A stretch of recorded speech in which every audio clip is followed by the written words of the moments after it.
श्रीमद् भागवतम स्कंद 3 अध्याय 26 प्रकृति के मूलभूत सिद्धांत श्लोक क्रमांक 38। वायोश्च स्पर्श तन्मात्रात् रूपं दैवेरितादभूत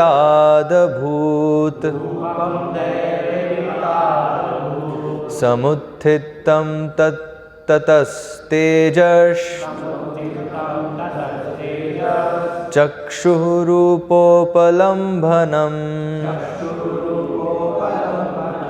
वायोश्च स्पर्श तन्मात्रात् रूपं दैवेरितादभूत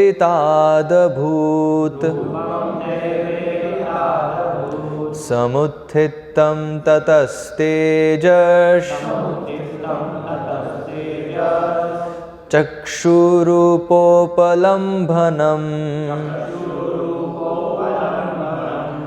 वायु तथा स्पर्श तन्मात्राओं को अंतः क्रियाओं से मनुष्य को भाग्य के अनुसार विभिन्न रूप दिखते हैं। ऐसे रूपों के विकास के फल स्वरूप अग्नि उत्पन्न हुई और आँखें विविध रंगीन रूपों को देखती है। तात्पर्य: दैव स्पर्श अनुभूति वायु की अंतः क्रियाएं तथा आकाश तत्व से उत्पन्न मन की स्थिति के कारण अपने पूर्व कर्मों के अनुसार मनुष्य को शरीर प्राप्त होता है। कहना अनावश्यक है कि जीव एक शरीर से दूसरे में देहांतर करता है। कहना अनावश्यक है, थोड़ा सा देखना इंग्लिश में। कहना अनावश्यक है कि जीव एक शरीर से दूसरे में देहांतर करता है। ट्रांसलेशन थोड़ा ठीक नहीं लग रहा है।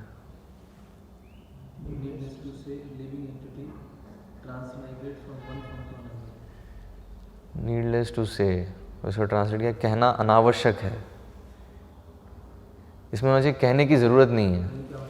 हाँ, कहने की आवश्यकता नहीं है कि जीव एक शरीर से दूसरे में देहांतर करता है। भाग्य के अनुसार तथा वायु एवं मानसिक स्थिति की अंतः क्रिया को नियंत्रित करने वाली परम सत्ता की योजना द्वारा उसका रूप बदलता है। रूप विभिन्न प्रकार के इंद्रिय अनुभव का मिलाप है। पूर्व निर्धारित कर्म, मानसिक स्थिति तथा वायु की अंतःक्रिया की योजनाएं हैं।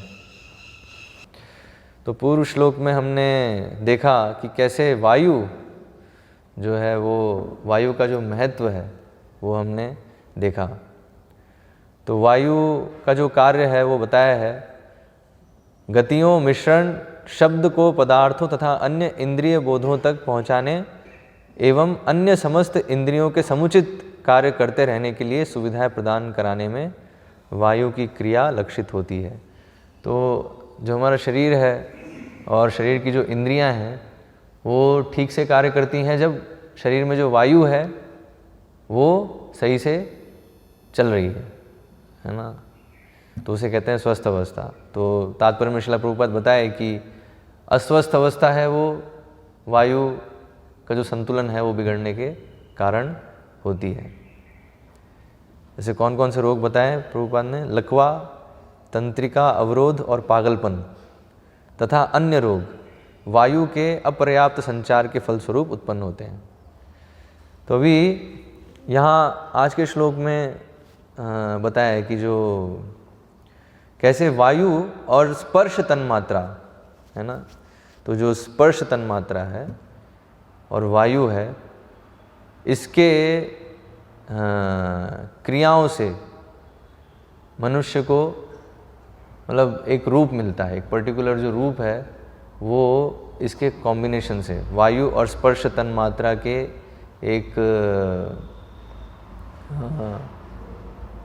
एक पर्टिकुलर कॉम्बिनेशन से जो है एक शरीर, एक रूप मिलता है।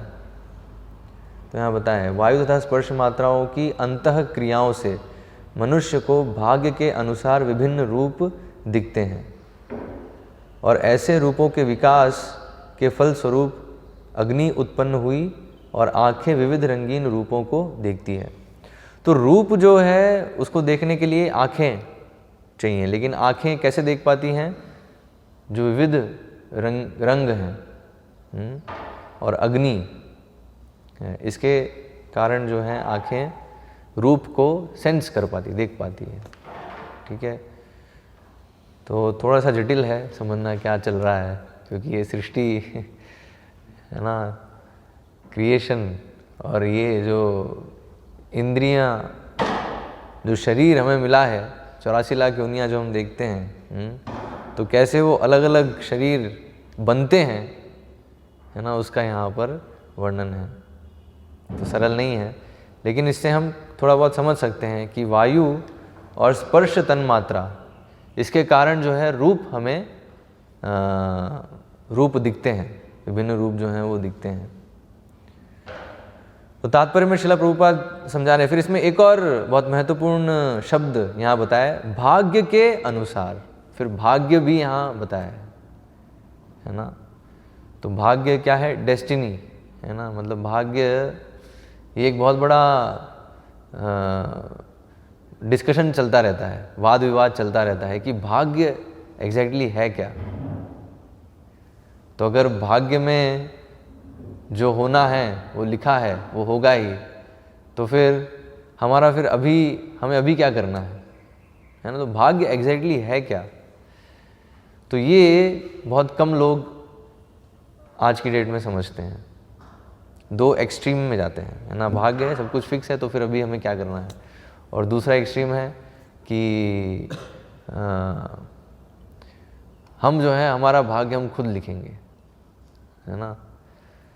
तो भाग्य कुछ नहीं होता, हमारा जो पौरुष है ना, जो हमारी काबिलियत है, उस पर जो है हम चीज़ों को प्राप्त करेंगे, जो भी हमें चाहिए उसको हम प्राप्त करेंगे।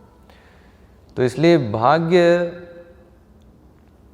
एक ऐसा शब्द है जो वर्तमान युग में बहुत कम इसको अच्छे से समझा जाता है, इनफैक्ट गलत समझा जाता है और गलत तरीके से इसका उपयोग होता है। जैसे हम देखते हैं कई शब्द हैं ऐसे प्रेम है ना, सेवा है ना, ऐसे ही तो प्रेम है, तो प्रेम एक्चुअली सिर्फ कृष्ण के लिए ही, कृष्ण के संदर्भ में ही प्रेम शब्द का उपयोग हो सकता है।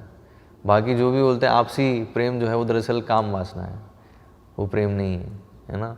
ऐसे ही सेवा जो है, सेवा भी जो है वो कृष्ण की ही सेवा होती है और कृष्ण को केंद्र में रख के बाकियों की भी हम सेवा कर सकते हैं। लेकिन हम देखते हैं अगर कोई कुछ कार्य करता है और उसके बदले वो कुछ ले रहा है, तब भी उसको सेवा का नाम देगा है ना। अगर वो कुछ कार्य कर रहा है और बदले में वेतन ले रहा है तो फिर वो सेवा नहीं हुई, फिर वो, है ना, वो बिजनेस हुआ। तो सेवा जो है वो सिर्फ कृष्ण और कृष्ण को केंद्र में रख के बाकी जीवों की भी सेवा उस प्रकार से हो सकती है। लेकिन हम देखते हैं कैसे सेवा शब्द का मिस एप्लीकेशन, है ना, गलत जगह जो है इसका, गलत संदर्भ में इसका उपयोग होता है। तो उपयोग नहीं होता, दुरुपयोग होता है एक्चुअली। ऐसे ही भक्ति है ना, तो भक्ति शब्द है, इसका भी बहुत दुरुपयोग होता है। तो इसलिए देशभक्ति है, माता भक्ति तो भक्ति सिर्फ कृष्ण की होती है एक्चुअली, है ना। तो गीता भगवान बताते हैं भक्ति का अर्थ क्या है? भजते माम अनन्य भाग। तो अनन्य भाव से जो भगवान का भजन करता है तो उसे भक्त कहते हैं और उस प्रक्रिया को भक्ति कहते हैं। सभी इंद्रियों को भगवान की सेवा में लगाना बिना किसी अपेक्षा के। तो उसी प्रकार से जो भाग्य है तो इसका भी दुरुपयोग होता है, इसको भी ठीक से नहीं समझा जाता। हाँ, तो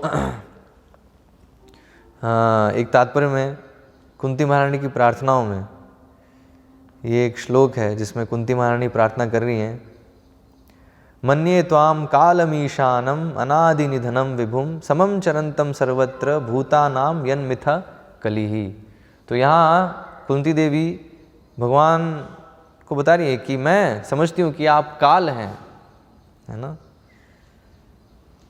जो काल है, शाश्वत काल हैं, और आप परम नियंता हैं और आपका कोई आदि है ना अंत है ना। कालम ईशानम, है ना, काल मतलब समय, काल, ईश, ईशा, है ना, ईश, तो ईशानम, ईशानम मतलब परम नियंता, है ना। और आगे फिर बता रहे अनादि निधनम, ना तो आपकी शुरुआत है, ना आपका अंत है।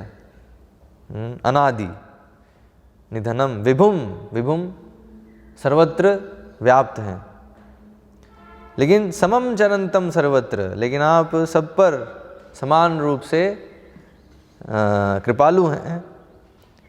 हाँ, भूतानाम, सभी जीवों पर, यन मिथा कलिही, यहाँ तक कि जब उनके बीच में मतभेद भी होते हैं तब भी आप जो हैं उन पे कृपा करते हैं।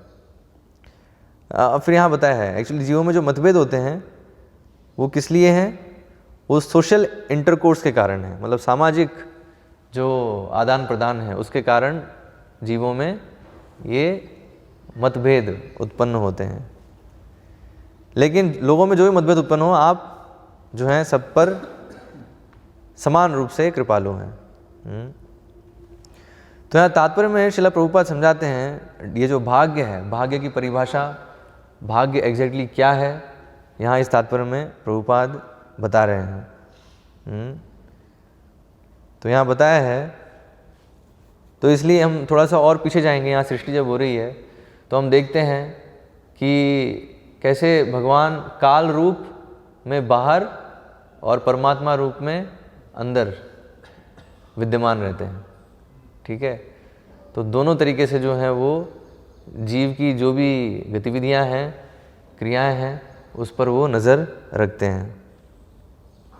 तो यहाँ परमात्मा के विषय में इस तात्पर्य में बताया है।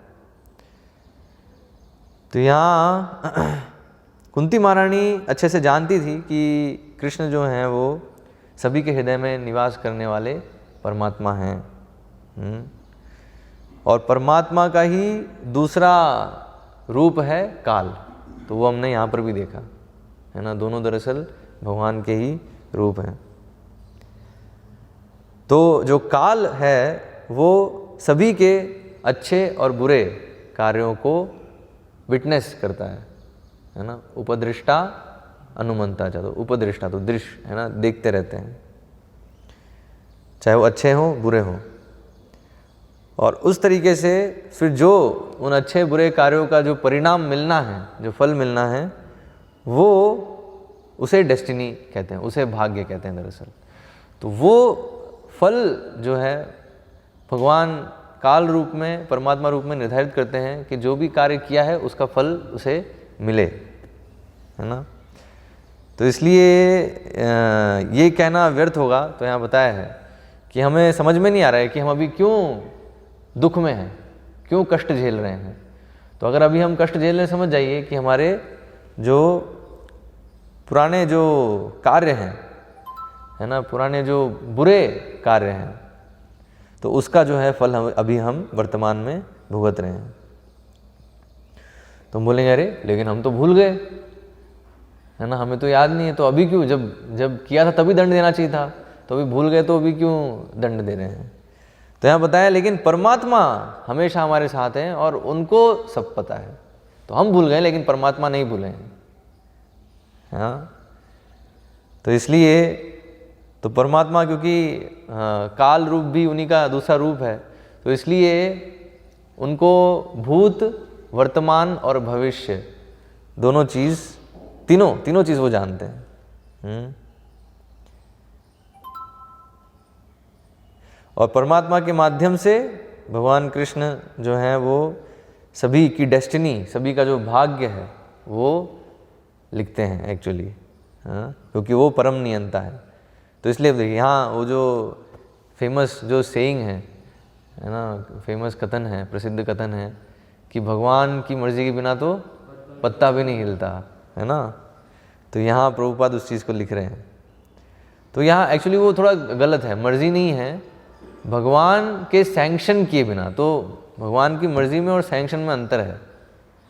यहाँ है भगवान की अनुमति के बिना। तो एग्जैक्ट जो कथन है वो क्या है कि भगवान की अनुमति के बिना एक पत्ता भी नहीं हिल सकता। तो अभी भगवान अगर अनुमति दे रहे हैं तो वो उनकी इच्छा नहीं है। जैसे जज अगर एक अपराधी को फांसी की सज़ा दे रहा है तो अनुमति दे रहा है वो कि इसको फांसी लगाओ, लेकिन इसका अर्थ ये नहीं है कि जज की इच्छा है कि इसको फांसी लगाओ, कि जज ना इंट्रिंसिकली चाहता है हाँ इसको तो लगाओ फांसी, लेकिन उसने अपराध किया ऐसा तो उसको भी दंड देना है, तो वो अनुमति दे रहा है, सैंक्शन कर रहा है। इसलिए अंतर है अनुमति देने में और इच्छा में, है ना। तो जो लोग कई लोग तो गलत विचार है दरअसल कि भगवान की मर्जी के बिना पत्ता नहीं हिलता। मर्जी नहीं है, अनुमति है ना। तो इसलिए भगवान की अनुमति से ही हमें सारे हमारे पूर्व कर्मों के फल भाग्य के रूप में मिलते हैं, तो उसी को भाग्य कहते हैं। ठीक है। तो बताया यहाँ पे कि जो जीव है उसको उतनी ही छूट दी जाती है जितनी वो डिज़र्व करता है ना, जितना वो डिज़र्व करता है, जितने के लिए वो योग्य है उतनी ही उसको छूट दी जाती है। और जो उसको छूट दी गई है उसका वो दुरुपयोग करता है तो वो फिर अपने लिए दुख का निर्माण करता है। तो इसलिए हमारे जीवन में जो भी दुख है उसका निर्माण हमने ही किया है। कैसे किया है? अपनी जो भगवान ने जो हमें छूट दी है, जितनी थोड़ी बहुत छूट दी है, उसका हम दुरुपयोग करते हैं।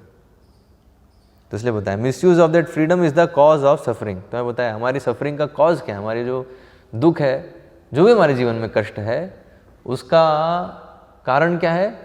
उसका कारण हम ही हैं। कैसे हम हैं? हमने जो हमारी जो भगवान ने जो हमें जो छूट दी है थोड़ी सी, उस छूट का हम दुरुपयोग करते हैं, है ना।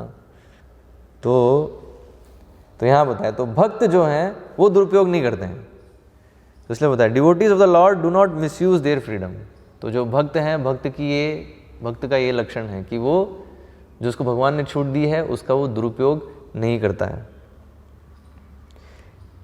और इसलिए वो जो है वो क्या है? अच्छे संतान है, भगवान की अच्छी संतान है वो, है ना।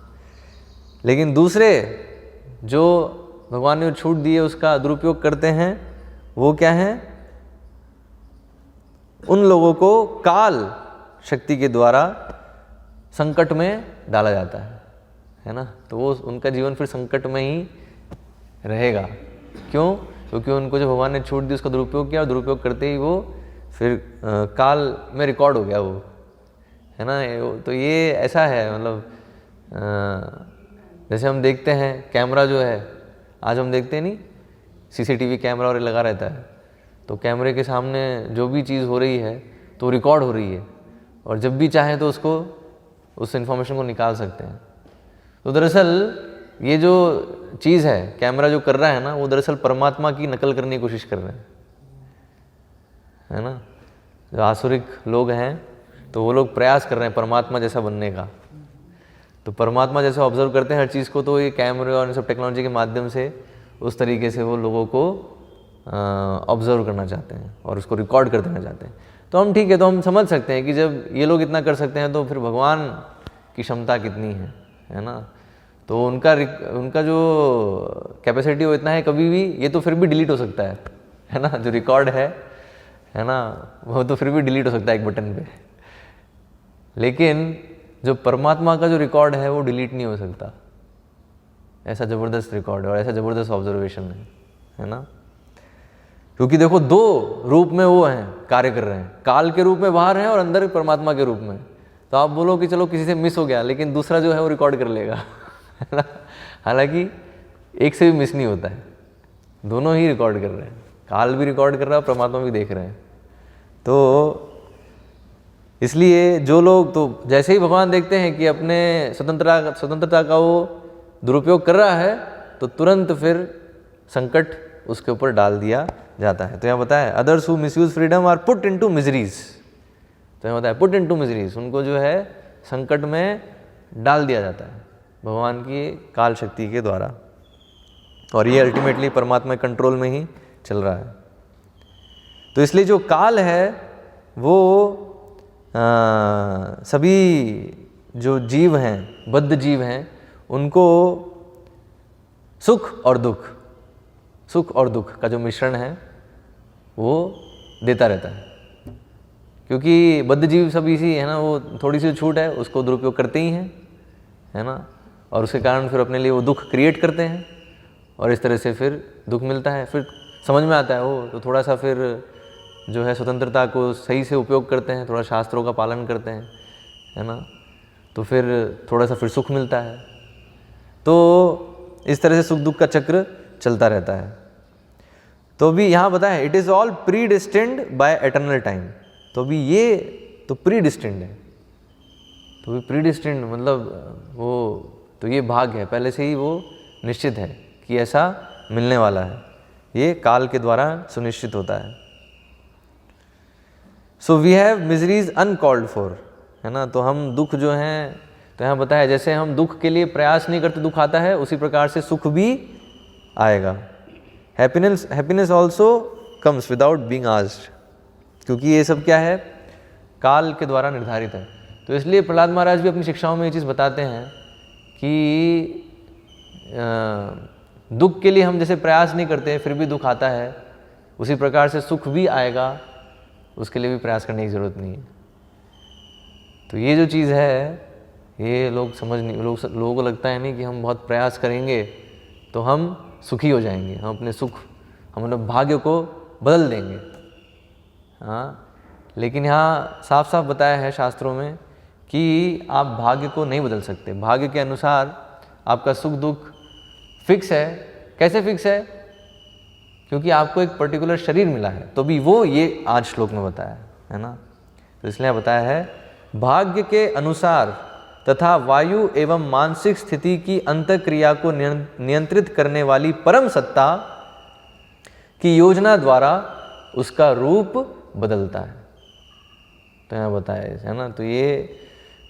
तो इसलिए जो उसके पूर्व कर्म हैं उसके अनुसार उसको जो है एक शरीर मिलता है, और वो शरीर कैसे मिलता है तो यहाँ बताया वायु एवं मानसिक स्थिति जो मिलती है ना, वो परम सत्ता, तो अर्थात जो जितने भी अधिष्ठाता देवी देवता हैं जो इसको कंट्रोल करते हैं, तो वो जो हैं उनके अध्यक्षता में, और अल्टीमेटली परमात्मा भी हैं, है ना, परमात्मा की अध्यक्षता में एक पर्टिकुलर जीव को एक शरीर प्राप्त होता है। तो इसलिए बताया है, तो इसलिए वो फिक्स है। तो एक जो आप देखोगे एक शरीर है, कोई भी शरीर देखेंगे तो उसकी एक सीमा है सुख भोगने की और दुख भोगने की, ठीक है।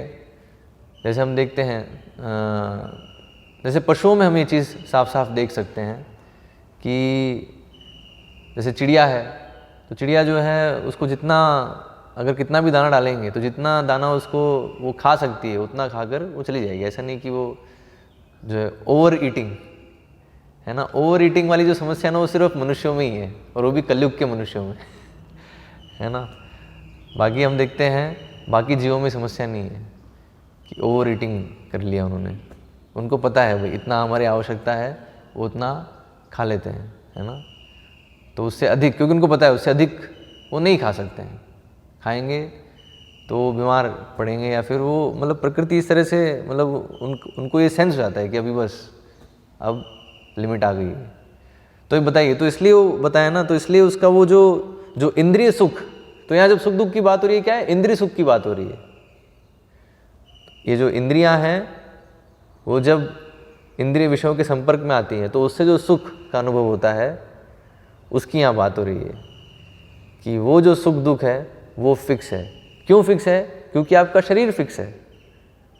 जो हमें जन्म के समय ये शरीर प्राप्त हुआ तो वो पूर्व कर्मों के अनुसार प्राप्त हुआ, तो वो इसी तरह से प्राप्त हुआ हमें एक फिक्स अमाउंट सुख और दुख का देने के लिए, कि हम इस शरीर से हमारे पूर्व कर्मों के जो फल हैं उसका भोग कर सकें। दोनों, जो अच्छे कर्म थे जो बुरे कर्म थे, दोनों का भोग करने के लिए ही ये वर्तमान शरीर मिला है, ठीक है। तो इसलिए वो फिक्स है। लेकिन अगर व्यक्ति सोचेगा कि नहीं मैं इससे जो है और प्रयास कर कर सुख को बढ़ा लूँगा, तो होता क्या है, वो फिर अपने लिए और भाग्य जो है वो निर्माण कर रहा है आगे का। अर्थात वो जो भी अभी प्रयास करेगा अपना सुख, इंद्रिय सुख बढ़ाने के लिए, तो उसमें क्या है, बहुत सारे पाप कर्म भी वो करने वाला है, और पाप कर्म करेगा तो उसकी स्थिति और खराब होने वाली है। तो इसलिए यहाँ बताया, तो डेस्टिनी क्या है, यहाँ एग्जैक्ट परिभाषा दी है, destiny is made by the living being in course of social intercourse. तो भाग्य कैसे बनता है, जब जितने भी ये बद्ध जीव हैं जब आपस में इंटरेक्ट करते हैं, है ना, आपस में जो इंटरेक्शन हो रहा है, जो आदान प्रदान हो रहा है आपस में एक दूसरे के साथ, तो इससे जो है भाग्य निर्मित होता है।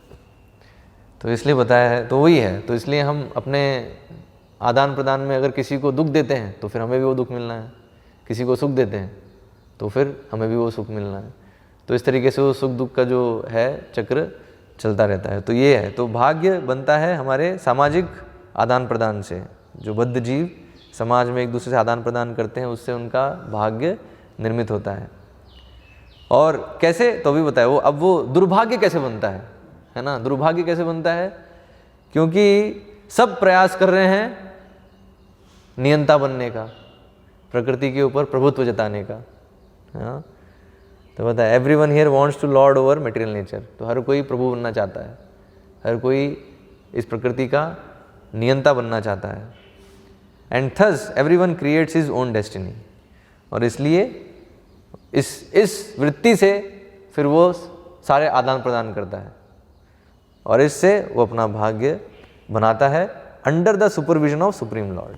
तो परमात्मा के सुपरविजन में, है ना, वो ऐसे भाग्य अपना निर्मित करता जाता है।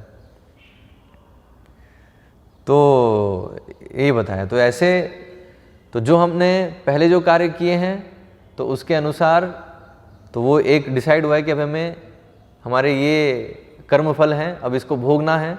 तो ये जितने भी जो वायु एवं मानसिक स्थिति की अंतक्रिया को नियंत्रित करने वाली परम सत्ता, तो जो देवी देवता हैं परमात्मा की अध्यक्षता में, वो जो हैं फिर एक शरीर देते हैं। तो कैसे देते हैं, तो अभी ये प्रश्न आएगा ना कि वो लोग कैसे देते हैं एक शरीर। तो यहाँ है भाग्य के अनुसार, अर्थात उसको भी क्या क्या उसके लिए भोगने के लिए बचा है, कष्ट और सुख दोनों, तो उसके अनुसार उसको फिर एक सूक्ष्म शरीर और भौतिक शरीर, स्थूल शरीर, दोनों उसको मिलता है। तो भगवद गीता में भी अब ये जो चीज़ है, जिन लोगों की आंखें प्रशिक्षित नहीं हैं ज्ञान में, तो वो इस चीज़ को नहीं देख पाते कि कैसे एक शरीर के बाद दूसरा शरीर, दूसरे शरीर के बाद तीसरा शरीर मिलता जा रहा है ना। तो गीता में कौन सा श्लोक है, भगवान बता रहे हैं, उत्क्रामंतम स्थितम वापि भुंजानम वा गुणान्वितम विमूढ़ा नानुपश्यन्ति पश्यन्ति ज्ञान चक्षुषा। तो जो भगवान साफ साफ बता रहे, विमूढ़ा नानुपश्यन्ति, तो जो मूर्ख है वो नहीं समझ पाएगा। क्या नहीं समझ पाता है वो, उत्क्रामंतम स्थितम वापि, कि कैसे उत्क्राम, है ना, मतलब जो जीव है वो एक शरीर से दूसरे शरीर में कूद रहा है ना, शरीर परिवर्तित कर रहा है। इसी जीवन में हम देख रहे हैं, इसी जीवन में शरीर परिवर्तन हो रहा है, फिर जब मृत्यु होती है फिर दूसरा शरीर मिलता है। तो जो विमूढ़ है, जो महामूर्ख है, वो ये नहीं देख पाता है। तो कौन देख पाता है, पश्यन्ति ज्ञान चक्षुषा, तो जिसकी आंखें प्रशिक्षित हैं ज्ञान में, तो शास्त्र चक्षु हैं जिसके पास, तो वो जो है ये देख पाता है कि कैसे एक जीव जो है शरीर परिवर्तित कर रहा है, एक शरीर से दूसरे शरीर में जा रहा है। तो यहाँ अब ये जो है इस श्लोक में उसकी प्रक्रिया बताई है, तो वो इतना सरल नहीं है, जटिल है, क्योंकि उसमें उसके पूर्व कर्मों के अनुसार और फिर अभी उसने वर्तमान जो कार्य किए हैं वो उसके अनुसार उसको भी कैसा उसको शरीर मिलना है। तो किसी को सूअर का शरीर मिलना है, किसी को कुत्ते का शरीर मिलना है, किसी को कीड़े का शरीर मिलना है, किसी को देवता का शरीर मिलना है ना। और हम देखेंगे इन शरीरों में भी वैरायटी है। जैसे मनुष्य का शरीर मिलना है तो उसमें किसी को ब्राह्मण का शरीर मिलना है, किसी को क्षत्रिय का शरीर मिलना है, किसी को वैश्य का शरीर मिलना है, किसी को शूद्र का शरीर मिलना है, किसी को चंडाल का शरीर मिलना है, किसी को म्लेच्छ का शरीर मिलना है। तो देखते हैं इतने सारी, मतलब एक ही शरीर में भी, एक ही प्रजाति में भी इतनी सारी वैरायटी है। जैसे आप समुद्र में जाएंगे तो देखो आपको मछलियाँ, कितनी तरह की मछलियाँ मिल जाएंगी, अलग अलग रंग की और अलग अलग